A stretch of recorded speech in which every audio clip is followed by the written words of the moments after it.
ఎప్పుడైనా గుర్తుపెట్టుకొని, యవనస్తులుగా మన భవిష్యత్తులు బాగుండాలంటే మీరు ఏవేవో చేస్తే కాదు.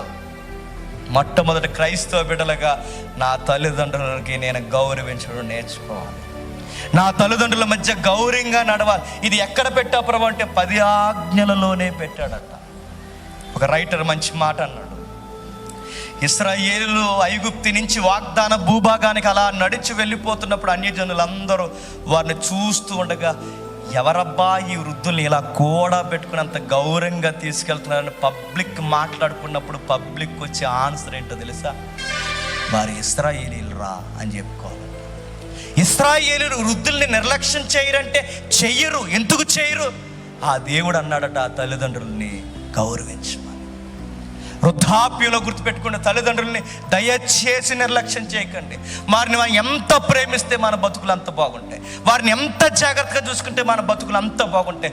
మన బాధ ఏంటో చెప్పున, మనకు పెళ్ళిళ్ళు అయ్యి మనకి గడ్డాలు మీసాలు పెరిగి మనం సంపాదించేసరికి వాళ్ళే మనకు అడ్డొచ్చారని ఫీల్ అవుతాం.